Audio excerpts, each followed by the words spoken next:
It's early 2020. Paris Fashion Week had just wrapped up. Preparations for the Tokyo Olympic torch rally were underway, and Pixar's Onward was just about to hit US theatres. Then the World Health Organization declared a global pandemic, COVID-19, and one by one, the world began to shut down, illegally banning enforcement to stay indoors.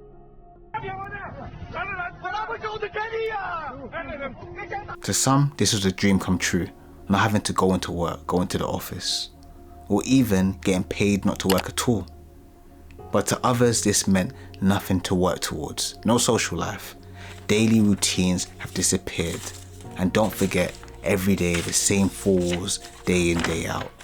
A sobering time, especially when partnered with existential thoughts. You likely even came across the following: what am I doing? What am I really? A question not new to man, but instead a question grounded in plight, articulated in different ways over time, ranging from the epics across ancient civilizations, the rise of philosophical thought, specifically natural philosophy, and presently speaking, the contemporary science of today, which while all crossing over, ultimately diverged towards different endpoints. So in recorded history, what answer did people give to what are you really? Some of the earliest answers we have about this come from civilizations found in the ancient Near East. As you'd expect, life was primitive, while still showing early signs of ingenuity. Agriculture was the main economic activity, even where rainfall was scarce in places like Lower Egypt. Survival depended on carefully engineered irrigation systems to channel the life-giving waters of the Nile. Yet even with ingenuity, existence was always uncertain. Plagues, famine, and war, just to name a few, were constant threats to life. Few lived beyond the age of 40. Many children never reached adulthood. It was a world that seemed forever on the edge of collapse. So then the question of why? Why was life filled with so much struggle? What is the meaning of it all? Which did conclude in the answer. The deeper meaning that the people of the Near East fell upon came by their self-defined value systems, which ultimately culminated in a tragic notion of knowledge, that humanity only existed to be slaves. Thoughts like this were made apparent in the Babylonian creation myth, the Enuma Elish, which goes into detail of a polytheistic world where war between gods, namely Marduk and Tiamat, shaping the epitome of violence, results in the creation of humans to serve the gods by carrying their burdens so the divine could be at ease and at rest. A similar essence in regards to the purpose of humanity is also found within other ancient Near East stories like the Archaeus epic, which sheds light through an expose on the gods using famine, plagues, disasters on humans for not taking up their toil and delivering on their sole role and purpose as slaves. And yes, a truly sobering conclusion, because in this view, human life is fragile and identity or purpose offered little hope to look to presently or in the future. But as time moved on, new thoughts arose which started to take over this pre-existing worldview. Instead of looking to stories wrapped in legend or myth, they moved towards using logic, reason and nature to wrestle the existential question. Here we find ourselves moving across the world to Greece, where we instantly get a stark contrast in thoughts. One side was equated to being a slave, but the other side was equated to humans being creatures capable of thought, reason and freedom to shape their own path, which they distilled down to being the soul. So like everything, what was the origin? How did the shift begin? It began with a question, deeper than function. In the ancient Near East, people often defined humanity by its role, to serve the gods. But the Greeks asked something different. What is the nature of man? What truly makes us distinct from other creatures? What makes us who we are, what we are? For the Greeks, humanity wasn't a role assigned, it was an essence to uncover. To trace this journey, we don't start with the philosophers themselves, but we start with Homer, the poet of the 8th century BC, whose epics shaped the Greek imagination long before Plato or Aristotle.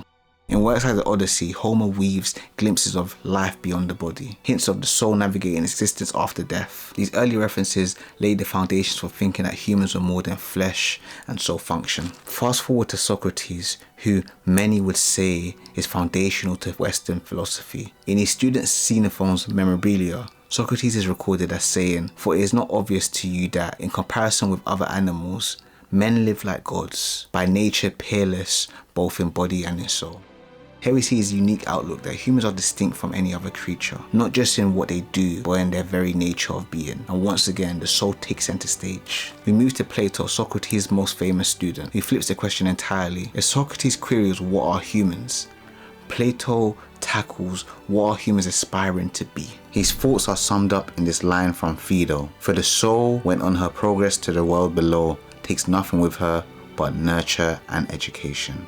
For Plato, the soul's true essence is shaped not by wealth or power, but by the pursuit of wisdom and virtue, pointing toward a broad abstract goal that gives shape to human aspiration. As sometimes happens, students take questions in entirely new directions. Aristotle, a later thinker, approaches the same question differently, his operative question being, how do humans live well here in the world? He looks at function and action, how human agency distinguishes us from animals, and how our choices cultivate virtue. In summary, his thoughts would be, to live well, the soul requires deliberate, excellent action, guided by reason and habit. But as we move forward, a millennia and then some later, the same question was revisited, this time in an entirely new light. The Enlightenment and the scientific revolution shifted the conversation. No longer was the focus on the soul as the Greeks imagined it, but on the individual self as something to be examined through reason, biology, and psychology. Human identity was now understood less in terms of metaphysical essence and more through consciousness, personal autonomy, and even the wiring of the brain. The question had changed, not what is soul, but what is self. Self can be defined as awareness itself. Most famously, René Descartes captured this statement with this line, "I think, therefore I am." For Descartes, the very act of thinking proved certainty of his existence. Consciousness became the foundation of being. Building on that foundation, psychology through the works of Erik Erikson and later neuroscience showed that identity is not fixed but emerges through experience. Our interactions, perceptions, memories, and reflections all shape who we are, supported by networks in the brain that allow for self-awareness and continuity. In a simple sense, the self can be thought of as an empty canvas waiting to be painted on. So the natural question is, what makes up that paint? Much of it is brushed onto the canvas by society around us. Social psychologists have long noted that we form our identity and even what we believe about ourselves in relation to others. This is sometimes called the looking glass self. The idea that we come to see ourselves through the reflection of how others see us. In this way, every social interaction becomes a mirror, shaping not just how we see ourselves, but who we think we are. And the most powerful of these mirrors, as you probably already guessed, is social media. Unlike face-to-face interactions where feedback is fleeting, social media amplifies the reflection of others with likes, comments, and followers, all at the touch of a button, which in of itself isn't necessarily negative. But to meet those expectations, curated personas are crafted, not always to show truly who we are, but to protect who we want others to believe we are, a reason why we should be perceived of having value. In this way, the self becomes looked at solely through outer performance, measured by attention and approval, reducing what you are to its most subjective form. Which brings us back to early 2020, the pandemic, when the world was shut down and daily routines vanished. The roles and jobs that many of us had mistaken for our entire identity disappeared. And in that void, those curated identities online often became the only mirrors left. For many, scrolling endlessly through feeds wasn't just entertainment, it became the main way to answer that question that has surfed through humanity. What am I really? Throughout the ages, this question has been answered with different degrees of time, complexity, with standalone ideas falling short in some way due to their subjective nature. But going back to the period of the ancient Near East, another answer emerged, one that was profound in the sense that it directly opposed thoughts of the day, sometimes referred to as a polemic. What made this answer so different is the inherent value all humans are called to have, given by this one line. So God created man in his own image. In the image of God, he created him. Male and female, he created them, found exclusively in Genesis, the first book of the Bible. While it's easy to think this is just another answer of the day, it holds up where answers so far fall short. In simple terms, it remains objectively grounded in solving those dilemmas, where the epics of the ancient Near East and so the people would only see life as toil and slavery to the gods, leaving humans incapable of thought, reason, or freedom. Being made in the image of God places humans in a unique position of having dominion over the earth and all living things, appealing to chapter 1 verse 28, requiring logic, reason and responsibility to effectively steward and so be rulers of the earth. For the philosophers who wrestle with the nature of the soul through brilliant but often abstract reasoning, the image of God offers grounding they lacked. It explains humanity's distinctiveness within creation, the human agency that we possess, the capacity to choose, to create, to love, to reflect. And this agency isn't directionless. It is directed towards reflecting God's glory, walking in communion with Him, and so by doing this, living in righteousness. In this way, the image of God not only clarifies the nature of the soul, but also gives it a clear direction. For psychology and neuroscience, where identity is often seen as a byproduct of shifting experience, your consciousness woven out of memory, society and circumstance, and so having a fragile essence, the image of God anchors self in more than what is just going on in your environment, a truth that transcends the canvas that will be painted on by yours or my human experience. And in a world where social media metrics like followers, likes, views are often treated as the ultimate mirror of value, Scripture speaks a better word for you, that your value is not assigned by society or by extension the world, but actually by the creator of the world, whose image you bear. But why should you believe that being made in the image of God is anything more than just speculation? As a Christian, my starting point is the authority of Scripture. Scripture that I trust because Jesus himself affirmed it, and Jesus' reliability ultimately rests on the historical reality of his resurrection. If the resurrection happened,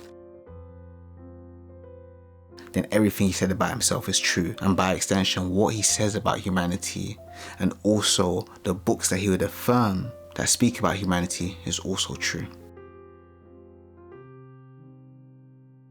But what if you currently think you don't share that initial starting point? Honestly, even if you don't share that starting point, the claim is in one way or another, one we all simply hold to be true. Across every culture and time period, humans have lived as though life has inherent value. Like an innate switch, we instinctively celebrate acts of courage and compassion, and we are outraged by injustice, cruelty or oppression. Even those who deny objective morality still react when they or their loved ones are wronged. Or consider a larger, darker example, the atrocities of Nazi Germany, which rejected human dignity and inherent value, which I'd pray that we all would say they had incorrect moral ideas. As C.S. Lewis adds to in Mere Christianity, if your moral ideas can be truer, and those of the Nazis less true, there must be something, some real morality for them to be true about.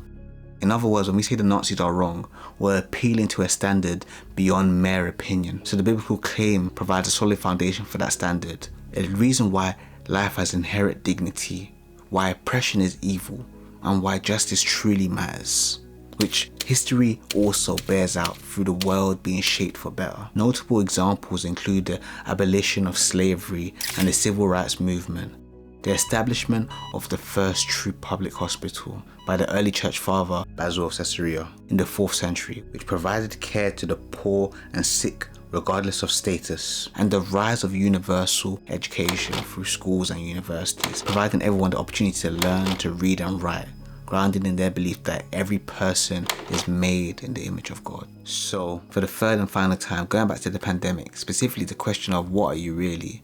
Well, I hope this video, the examples that I gave that are born out of what the sacred text says, provide a foundation for your life that won't ever pass away. As always, if you made it to this point, thank you, really appreciate it. Do what needs to be done now. Give this video a like, give this video a dislike if you did dislike it, but press that button twice. If you know, you know. Comment about what you liked or disliked as well. And yeah, in the meantime, I guess if you're still waiting for something, then YouTube thinks you will like this video over here, so just give that a click. And of course, until next time, stay blessed, take care, and peace.